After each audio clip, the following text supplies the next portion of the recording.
Next প্রশ্ন দেখো, একটি বক্সের দৈর্ঘ্য, প্রস্থ এবং উচ্চতা দেওয়া আছে। তাহলে মানে লেন্থ, ব্রেথ আর হাইট দেওয়া আছে। এটির আয়তন কত? আয়তন বলছি, ঠিক আছে। আবার আগের মতনই আমরা স্টেপ বাই স্টেপ যাব, কোনো স্টেপ জাম্পিং করব না। লিখবো আমরা জানি আয়তন সমান দৈর্ঘ্য ইন্টু প্রস্থ ইন্টু উচ্চতা, length into breadth into height. তাহলে যা যা মানগুলো আছে আমরা চিত্র দেখে বসিয়ে দেবো যেই যেই জায়গায় আছে। তাহলে 4 ইন্টু 5 ইন্টু 2 ছবি দেখে করে নেবে। যেহেতু এই তিনটেই সেন্টিমিটার সেন্টিমিটার সেন্টিমিটার আছে, তাই সেন্টিমিটার ইন্টু সেন্টিমিটার গুণ করলে কিউব হয়ে যায়। তাহলে উত্তরটা দেখো 40 কিউবিক সেন্টিমিটার বা সেন্টিমিটার কিউব। বোঝা গেল আশা করি। চলো নেক্সট প্রবলেমটা একটুখানি মন দিয়ে দেখে নিই। বলা যাচ্ছে একটি ট্রেন 54 কিলোমিটার পথ অতিক্রম করেছে 10 মিনিটে। বোঝা গেল? 54 মানে 54 কিলোমিটার পথ অতিক্রম করেছে 10 মিনিট 10 মিনিট।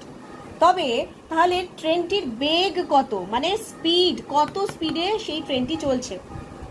আগের মতনই আমরা স্টেপ জাম্প করব না, লিখবো আমরা জানি সূত্রটা লিখবো, বেগ বা স্পিড সমান দৈর্ঘ্য বাই সময়, ডিস্টেন্স বাই টাইম। দেখো দৈর্ঘ্য এখানে কিলোমিটারে দেওয়া, কি দেওয়া আছে দেখো 54 কিন্তু কিলোমিটার, ঠিক আছে। আর টাইমটা মিনিটে দেওয়া। সেক্ষেত্রে দুটোকেই আমরা মিটার এবং সেকেন্ডে চেঞ্জ করে নেব। করেছিলাম আমরা একক নিয়মে, ঠিক আছে। বড় একক এবং ছোট একক, ছোট এককে চেঞ্জ করতে গেলে আমরা কি করব, 54 কিলোমিটার দেওয়া আছে, সেক্ষেত্রে ওটাকে মিটারে যদি চেঞ্জ করতে হয়, কিলোমিটার থেকে মিটার যদি আমরা জাম্প করি, কতগুলো শূন্য জাম্প করব দেখো 3টে হচ্ছে। তাহলে হেক্টোমিটার, ডেকামিটার, মিটার, তাহলে ইন্টু 10 ইন্টু 10 ইন্টু 10 কত হলো 54,000 মিটারে হলো। আবার সময় দেখো মিনিটে আছে 10 মিনিট, সেটাকে যদি সেকেন্ডে চেঞ্জ করতে হয়, 1 মিনিটে কত সেকেন্ড আছে 60 সেকেন্ডস, সেটাকে আমি 60 দিয়ে গুণ করব, তাহলে সেকেন্ডের সংখ্যাটা বেশি থাকবে 600 সেকেন্ডস।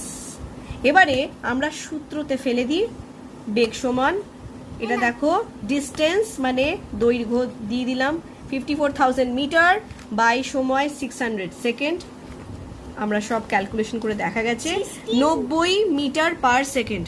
তাহলে মিটার পার সেকেন্ডে থাকলে এইভাবেই এককটার মান বসাবো। বোঝা গেল? লাস্ট একটা আমরা অঙ্ক দেখে নিই। একটি ফুটবলের ক্ষেত্রফল বার করতে বলেছে। কি কি দেওয়া আছে আমার কাছে, শুধু আমার ব্যাস জানি, মানে রেডিয়াসটা জানি, যেটা রেডিয়াসটার মান হলো 7 সেন্টিমিটার।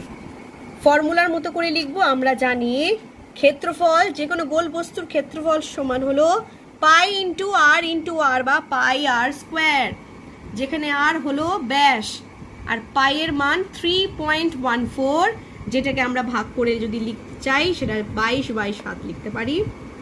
একদম জায়গায় জায়গায় বসিয়ে দেবো, 22/7 ইন্টু আর এর মান কত বললাম আমি, ব্যাসের মান 7, তাহলে আর স্কোয়ার মানে 7 ইন্টু 7, সেক্ষেত্রে ক্যালকুলেশন করে দেখা যাচ্ছে 154 সেন্টিমিটার স্কোয়ার। এইটি হলো এই ফুটবলের ক্ষেত্রফল। তাহলে এই কটা গণিত তোমরা বুঝতে পেরেছো, কয়েকটা উদাহরণ দিলাম। এরপরে এখান থেকেই আমি তোমাদেরকে হোমওয়ার্ক দেবো, করতে হবে। বোঝা গেল?